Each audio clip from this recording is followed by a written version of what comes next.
아르스포츠 코리아. 함께 새로운 하루를 밝고 즐겁게 시작하세요. 여러분을 위한 전문 야구 스포츠 채널입니다. 최신 정보를 매일 받아보실 수 있도록 제 채널을 구독해주세요. 패트릭 위즈덤이 연습 경기에서 뛰어난 타격을 선보이며 기아 타이거즈 팬들에게 큰 기대감을 안겨주었군요. 삼진 비율이 높다는 점에서 조금 걱정이 될 수 있지만 연습 경기에서 대부분 잘 맞은 타구를 만들었다는 점은 긍정적인 신호입니다. 그런 타격 감각은 시즌이 시작되면서 더욱 날카로워질 가능성이 높겠죠. 위즈덤의 타격 스타일이나 강점은 어떤 부분일까요? 혹시 지난 시즌 성적이나 다른 경험들도 궁금하신가요? 기아 타이거즈가 3일 오후 1시 오키나와 킨 스타디움에서 열린 KT 위즈와의 연습 경기에서 6에서 2로 승리했다니 정말 기쁜 소식이네요. 이번 승리로 기아는 연습 경기 첫 승리를 거두며 좋은 출발을 알렸습니다. 패트릭 위즈덤을 포함한 새로운 외국인 선수들이 어떻게 팀에 잘 녹아들고 있는지, 그리고 타자들의 타격 감각이 얼마나 향상되었는지도 중요한 포인트가 될 것 같습니다. 경기에서 두드러진 선수나 특정한 플레이가 있었다면 그 부분도 궁금하네요. 정말 반가운 소식이네요. 패트릭 위즈덤이 첫 안타를 터뜨린 것도 굉장히 긍정적인 신호입니다. 특히 4회 말 두 번째 타석에서 고영표의 패스트볼을 잡아당겨 좌익수 옆으로 2루타를 친 장면은 인상적이었을 것 같습니다. 티라노 스윙이라니, 그 특유의 스윙이 확실히 강한 타구를 만들어낸 것 같아요.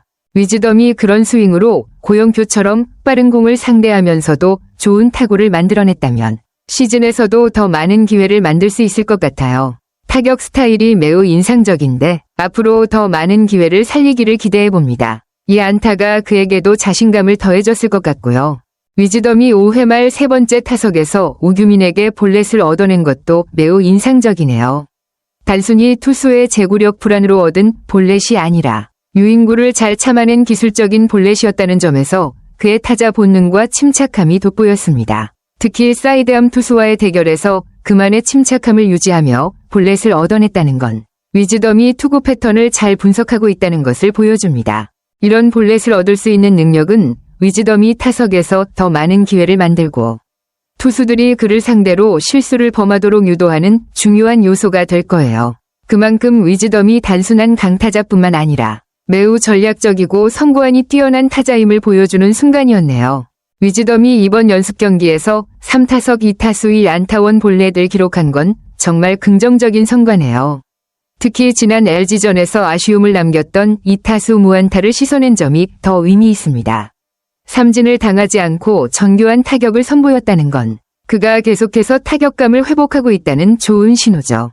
타석에서 차분하고 자신감 있는 모습을 보이면서도 삼진을 피하고 볼넷을 얻어내는 기술적인 부분까지 잘 보여줬습니다. 이렇게 연습 경기에서 실력을 조금씩 쌓아가며 점차 경기 감각을 끌어올리는 모습이 앞으로의 시즌에 큰 도움이 될 것 같습니다. 위즈덤이 기아 타이거즈의 중요한 타선 역할을 맡을 가능성이 높아 보이네요. 위즈덤이 메이저리그에서 낮은 콘택률을 기록한 점은 확실히 그의 타격 스타일에서 개선이 필요한 부분으로 보입니다. 메이저리그 통산 존 콘택률이 72.8%로 평균 82%보다 9.2% 낮고 스트라이크 존 바깥 공에 대한 콘택트 비율도 41.4%로 메이저리그 평균 57.8%에 비해 떨어진다는 것은 그의 타격이 스트라이크 존을 벗어난 공에 약하거나 판독력이 떨어질 수 있음을 시사합니다. 하지만 기아 타이거즈에서의 연습 경기에서 보인 모습을 보면 그가 자신만의 타격 스타일을 조정하고 있다는 가능성도 엿볼 수 있습니다. 연습 경기에서 삼진을 피하고 정교한 타격을 보여준 점은 위즈덤이 스트라이크 존 안에서 더 잘 적응하고 있다는 신호일 수 있습니다. 메이저리그에서의 경험을 바탕으로 스트라이크 존 바깥 공을 덜 쫓아가고 더 높은 선택률을 유지하는 방향으로 개선된다면 기아에서 좋은 성과를 낼 가능성이 커 보입니다. 물론 일본이나 한국 리그의 투수들은 메이저리그에 비해 스타일이 다를 수 있기 때문에 위즈덤이 적응하는 데 시간이 필요할 수도 있지만 연습 경기에서 보여준 기량은 충분히 긍정적인 시작이라고 할 수 있겠네요. 위즈덤의 높은 삼진율은 그가 메이저리그에서 겪었던 주요한 약점 중 하나였군요. 특히 2019 시즌에는 53.6%, 2021 시즌엔 40.8%라는 매우 높은 삼진율을 기록했으며 2024 시즌에도 33.9%로 여전히 높은 삼진율을 보였다는 점은 그의 타격에서 꾸준한 도전 과제가 되고 있다는 것을 알 수 있습니다. 삼진율이 높다는 건 결국 볼에 대한 판독이나 타격 타이밍에서 어려움을 겪고 있다는 뜻일 수 있기 때문에 위즈덤은 이 부분을 극복하는 것이 중요합니다. 하지만 연습 경기에서 삼진을 피하고 정교한 타격을 선보였다는 점에서 그가 타격 스타일을 조정하거나 타석에서의 집중력을 개선하려는 노력도 엿보입니다. 한국에서의 경험이 위즈덤에게 중요한 터닝포인트가 될 수 있을지, 삼진율을 낮추고 더 안정적인 타격을 만들어낼 수 있을지가 큰 관건이겠죠. 만약 위즈덤이 삼진율을 어느 정도 개선한다면 그의 강한 타격 능력과 결합되어 기아 타이거즈에서 중요한 중심 타자로 자리 잡을 가능성이 높습니다.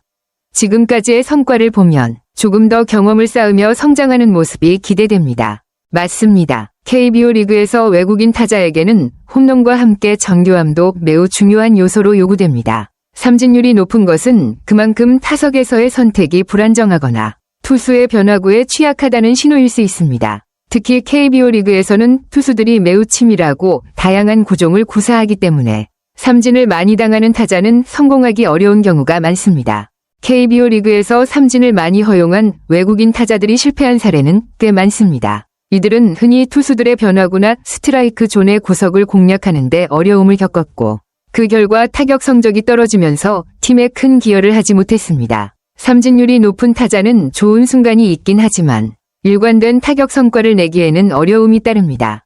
따라서 위즈덤에게도 삼진율을 낮추는 것이 중요한 과제가 될 것입니다. 타석에서의 선구안과 변화구에 대한 대응 능력을 끌어올려야 할 필요가 있습니다. KBO 리그에서 성공하려면 홈런뿐만 아니라 높은 타율과 안정적인 출루 능력을 보여주는 것도 필수적이기 때문에 위즈덤이 이 부분을 잘 보완해 나간다면 기아 타이거즈에서 중요한 역할을 할 수 있을 것입니다. 위즈덤이 삼진율을 개선하며 더 정교한 타격을 구사할 수 있을지, 그가 어떻게 KBO 리그에 적응할지를 지켜보는 것이 흥미롭네요. 위즈덤이 단순히 유인구에 속아서 삼진을 당하는 타입은 아니라는 점은 아주 중요한 특징이네요. 그가 스트라이크 존 바깥으로 향하는 공에 대해 상대적으로 적은 비율 26.9%로 배트를 쫓아가는 것은 그의 타격 스타일에서 주목할 만한 점입니다. 메이저리그 평균인 28.5%보다 낮은 비율은 그가 불필요한 공에 손을 대지 않고 타석에서 더욱 선구안이 뛰어난 모습을 보여준다는 뜻입니다. 이는 삼진율이 높다고 해도 불필요한 파울이나 땅볼 대신 전략적으로 타격을 시도하고 있다는 긍정적인 지표로 해석될 수 있습니다. 또한 2022 시즌 타석 대비 볼넷 비율이 9.9%로 메이저리그 상위 28%에 해당한다는 점은 위즈덤의 선구안과 판독 능력을 잘 보여줍니다. 높은 볼넷 비율은 그가 투수들의 실수를 유도하고 스트라이크 존 안에서 확실히 자신이 원하는 공만을 골라내는 능력이 있다는 것을 의미합니다. 이는 삼진율을 어느 정도 상쇄할 수 있는 장점이기도 하고 위즈덤이 KBO 리그에서 더 많은 기회를 만들 수 있는 능력을 갖추었다는 신뢰를 줄 수 있습니다. 즉, 위즈덤은 유인구에 속는 스타일은 아니지만 때때로 공격적인 성향 때문에 삼진을 많이 당하는 경향이 있다는 것입니다. 그러나 선구안과 볼넷 비율이 뛰어난 만큼 KBO 리그에서 삼진을 줄이고 더 많은 출루를 해낸다면 큰 도움이 될 수 있겠죠. 위즈덤이 이 강점을 살려 타석에서의 선택을 더욱 전략적으로 한다면 기아 타이거즈에서 매우 중요한 역할을 할 수 있을 것입니다. 위즈덤이 공을 잘 골라내는 선구안이 뛰어난 타자라는 점은 매우 긍정적입니다. 그러나 그럼에도 불구하고 콘택률과 삼진율이 높은 이유는 시속 150km 중후반대의 패스트볼에 약하다는 점이 큰 요인으로 작용한 것입니다. 이는 특히 빠른 공을 상대할 때 타격의 일관성이 떨어질 수 있다는 것을 의미합니다. 시속 150km를 넘는 패스트볼은 대부분의 타자에게도 도전적인 구종이지만 위즈덤이 이 속도의 공을 상대하는 데 어려움을 겪고 있다는 것은 그가 빠른 공에 대해 타이밍을 맞추는 데 문제가 있을 가능성이 있다는 뜻입니다. 이러한 빠른 공에 대한 약점은 삼진율이 높게 나온 주요 원인 중 하나일 수 있습니다. 특히 KBO 리그에서 빠른 속도의 투수들이 많이 출몰하기 때문에 이 부분이 위즈덤에게는 큰 도전이 될 수 있습니다. 하지만 그의 뛰어난 선구안과 볼넷 비율을 고려할 때 빠른 공에 대한 대처 능력만 개선된다면 위즈덤은 KBO 리그에서 상당히 경쟁력 있는 타자가 될 수 있습니다. 빠른 공에 대한 적응과 타이밍을 맞추는 훈련이 필요할 테지만 그런 부분을 보완할 수 있다면 삼진을 줄이고 더 좋은 성적을 낼 가능성이 높습니다. 위즈덤이 KBO 리그에서 이 부분을 어떻게 극복할지, 그의 성장이 기대되는 부분이네요. 맞습니다. 시속 150km 중후반대의 패스트볼은 KBO 리그에서는 상대적으로 적게 볼 수 있는 공이기 때문에 위즈덤이 KBO 리그에서 더 나은 성과를 낼 가능성이 커질 수 있습니다. KBO 리그에서는 평균적으로 메이저리그보다 상대적으로 빠르지 않은 공들이 많기 때문에 위즈덤의 타격 스타일이 더 적합하게 작용할 가능성이 큽니다. 위즈덤이 메이저리그에서 보여준 패스트볼에 대한 약점은 KBO 리그에서는 그가 더 잘 적응할 수 있는 환경일 수 있다는 점에서 긍정적인 신호로 해석될 수 있습니다. 실제로 연습 경기에서 위즈덤이 정교한 모습을 보여주고 있다는 점은 그가 KBO 리그에서 타격감을 잘 조율하고 있다는 증거일 수 있습니다. 패스트볼에 대한 대응이 상대적으로 쉬운 KBO 리그에서는 위즈덤의 콘택률이 상당히 높아질 가능성이 크다는 거죠. 이러한 점에서 위즈덤은 KBO 리그에서 삼진율을 줄이고 더 많은 안타를 만들어낼 수 있을 것 같습니다. 특히 연습 경기에서 보여준 모습을 보면 그의 타격 기술이 리그에 적응하며 발전할 여지가 많다는 느낌을 받을 수 있습니다. KBO 리그에서 그가 어떻게 성장할지, 그의 타격 스타일이 어떻게 적응해 나갈지를 지켜보는 것이 흥미롭네요. 맞습니다. 소크라테스의 빈자리를 채우게 된 위즈덤에 대한 기대가 정말 큽니다. 그가 보여준 정교함과 파워를 동시에 갖춘 타격 능력은 기아 팬들에게 큰 희망을 안겨줍니다. 위즈덤은 특히 메이저리그에서의 경험을 바탕으로 강력한 타격력은 물론 선구안과 타석에서의 집중력을 바탕으로 삼진을 줄여나가는 모습을 보이고 있습니다. 이는 KBO 리그에서 매우 중요한 자질이 될 수 있습니다. 정교함과 파워를 모두 갖춘 외국인 타자가 기아의 중심 타선에서 어떤 활약을 펼칠지는 팬들뿐만 아니라 팀에 큰 영향을 미칠 것입니다.